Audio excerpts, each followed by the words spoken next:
Hey, on this episode of Gun Talk Hunt, we have Tom Snyder of Trinity Oaks. Now, I'm going to tell you, this is a hunt I just did.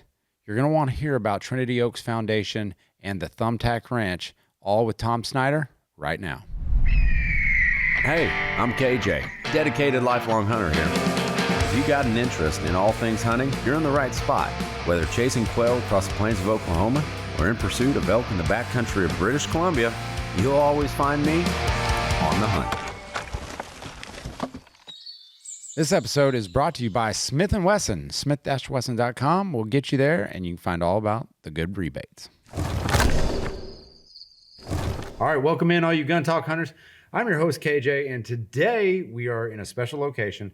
We are at the Thumbtack Ranch with Mr. Tom Snyder in Trinity Oaks, and my gosh, you guys have quite the operation here. Yeah, it's pretty amazing what goes on here and the lives that are impacted. And that's kind of what I want to talk about. So I didn't tell you what we're going to talk about, anything. You just said, okay, let's do it and let's hop on and let's have a conversation. I really want to talk about hearts of service and a calling, more of a calling to like help others get into the outdoors, is which it seems like that's what your calling is. Yeah, well, that's exactly right. You want me to just go into the story? And oh yeah, I want okay. you. This is all about you guys. This is about what you're doing here at Thumbtack. Okay, well, I grew up very poor in deep South Texas. Love the outdoors, but it costs money to hunt, and we like to say we were so poor we couldn't afford to pay attention. That's pretty. I might have to use that one. Not a problem. But anyway, I was very resourceful as a kid. I wanted to hunt, so I did. I climbed the King Ranch fence and some other ranch fences and went and hunted. No kidding. Did some stuff I shouldn't have done. Had a few visits from game wardens over the years, and they're pretty nice guys. They are. They're amazing, and again, they do a good job. Yeah, I got no complaints about them.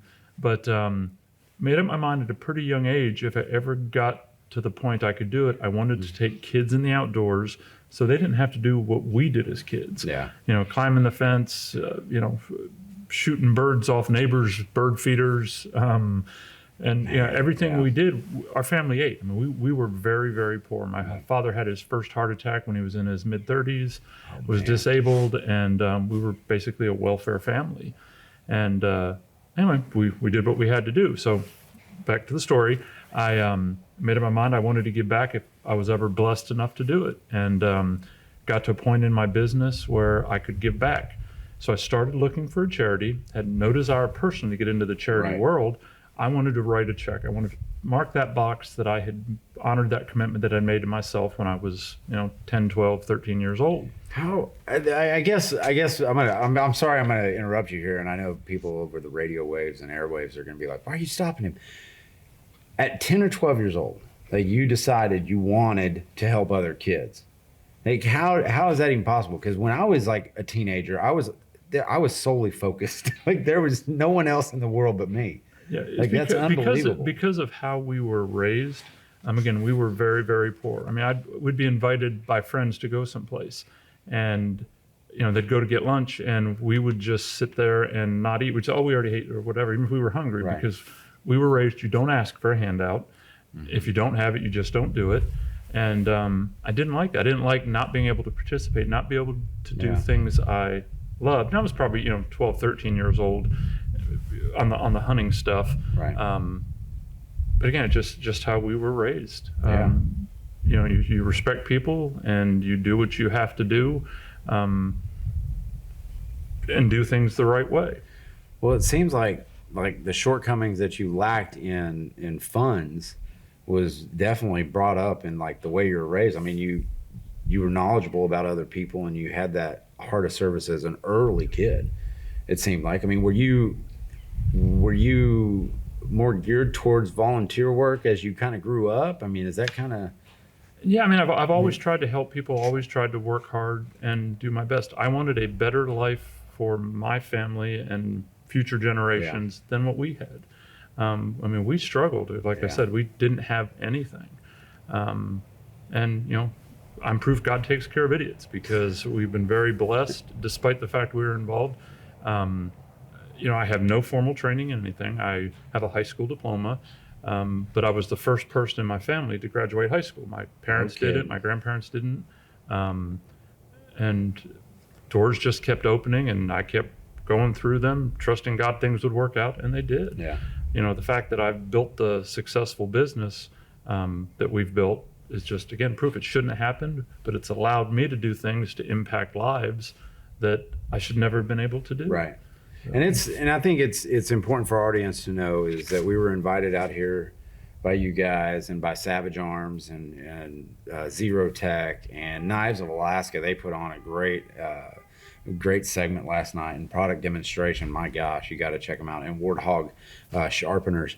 But it's just amazing to me that you walk around here, and I don't know how many acres you guys have, but it's a big property, and you guys are impacting lives of wounded warriors. You're impacting veterans. You're impacting youth, disabled children, and Terminally ill kids and adults. yeah.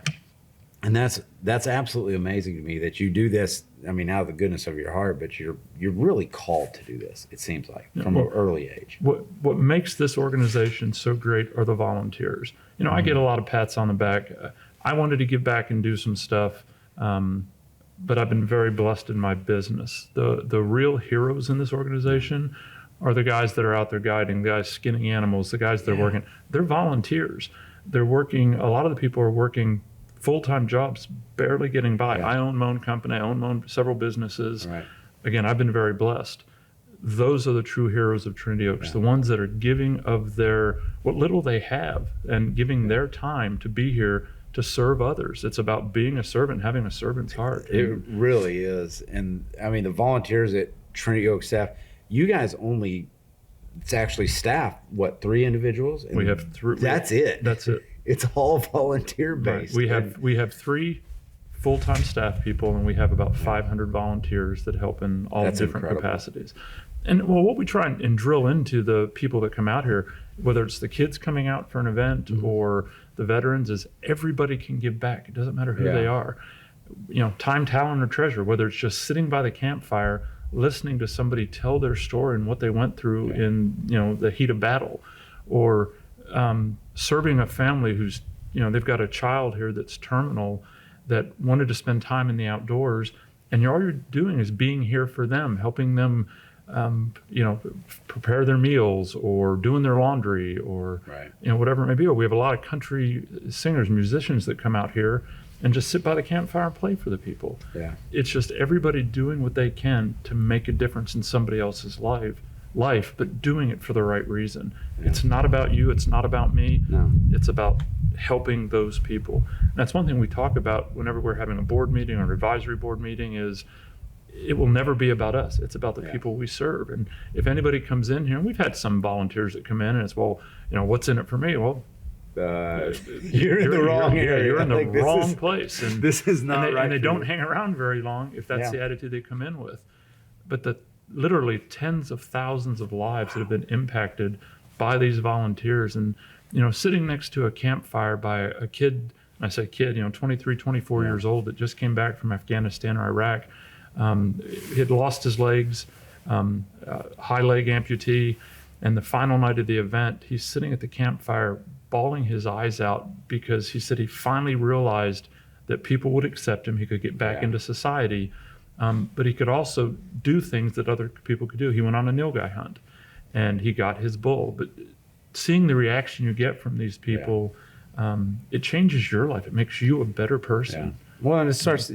I feel like it would really bring out your positive outlook on everyone in general, because there is good in everybody. There's good in everybody. I have never had a bad day. I've had some horrible things happen in my life, some tragedies, but I've never had a bad day. Because of what I've experienced through Trinity Oaks, the blessings I've received, just with the people I've been able to be around and spend time with, whether it's there's a little girl, Abigail Arias, that was terminal with cancer, and we took her dream was to go deep sea fishing, and we got to spend time with her and her family, and seeing her positive attitude and the lives that she impacted, even in her sickness, and the difference she made.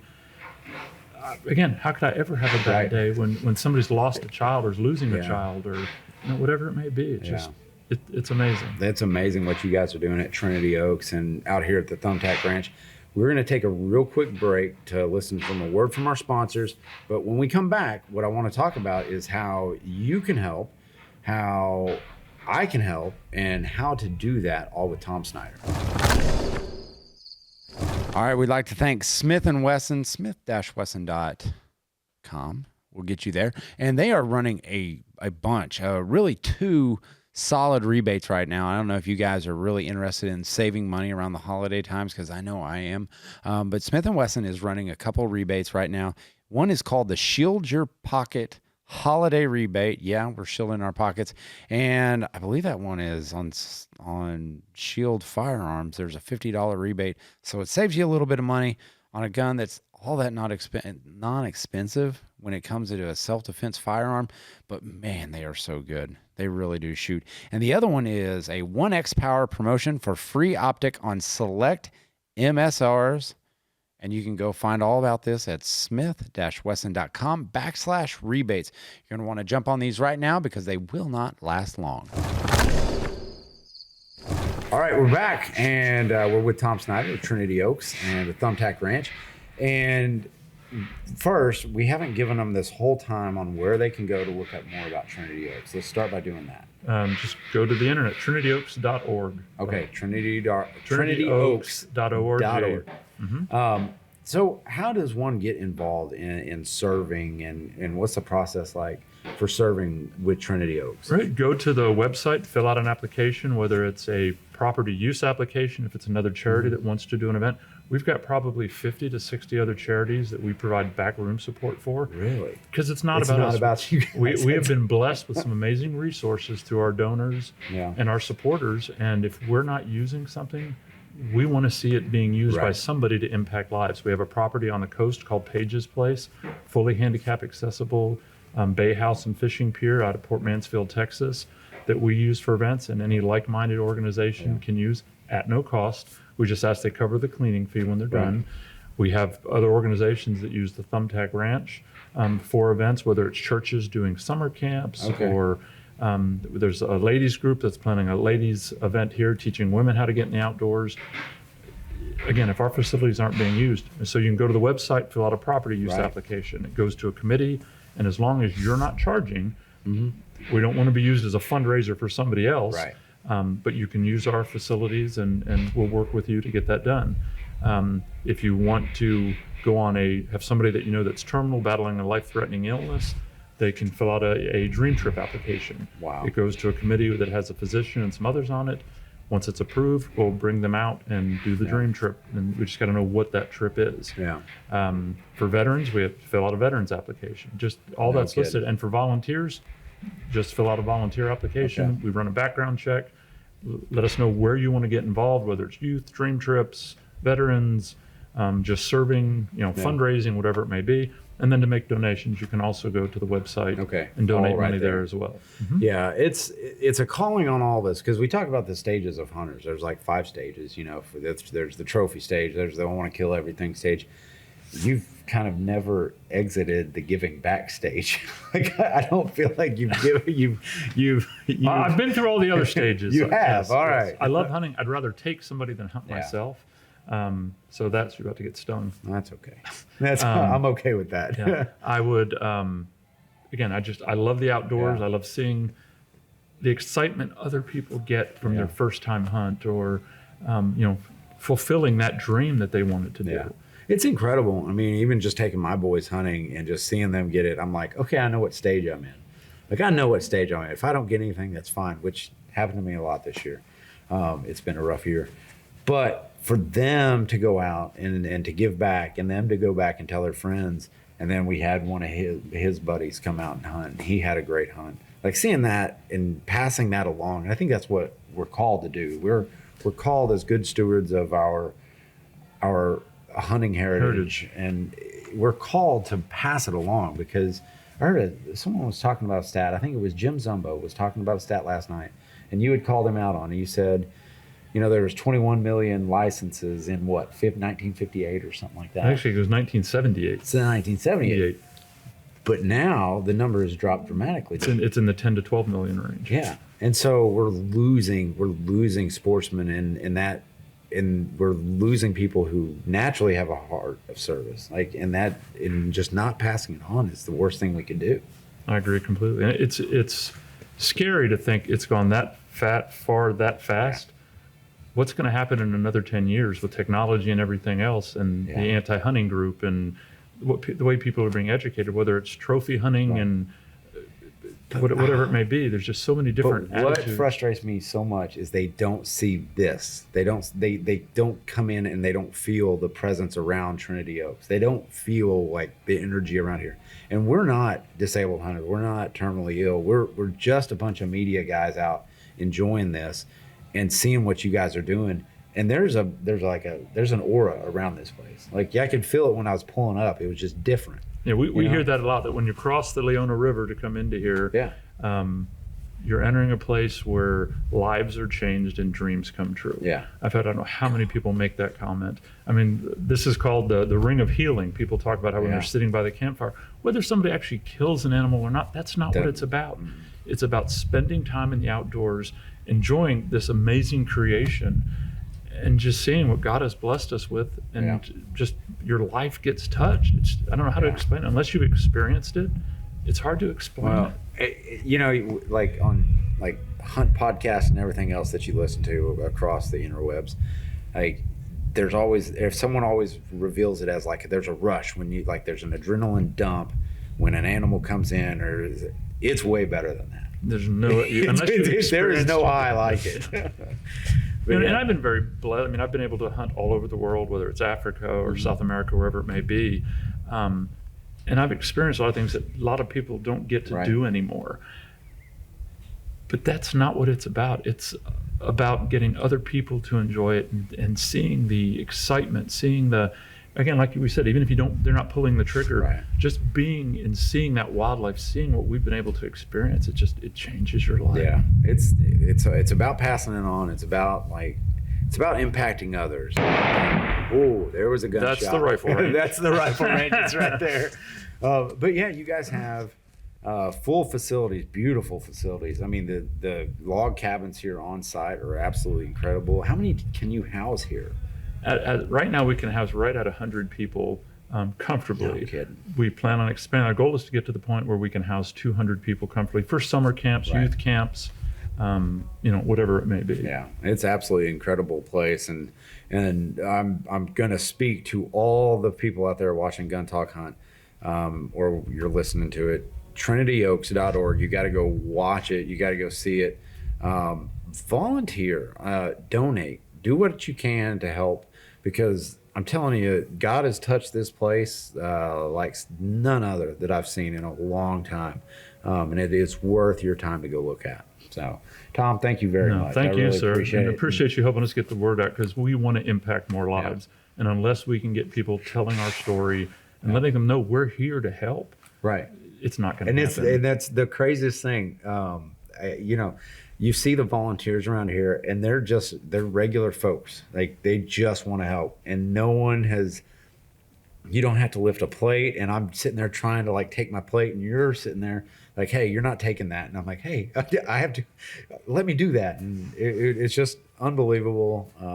What's amazing is the volunteers. So you have everything from CEOs of multi-million-dollar companies here serving, to retired police officers, to just somebody that works a regular 9 to 5, construction job. You have and everything in between.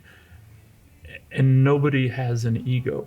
It's about being here to help others. Yeah, it's absolutely amazing. Go check them out, TrinityOaks.org. Go give them a look. And Gun Talk Hunters, you know the drill. Keep those muzzles pointed in a safe direction, and always be on the hunt.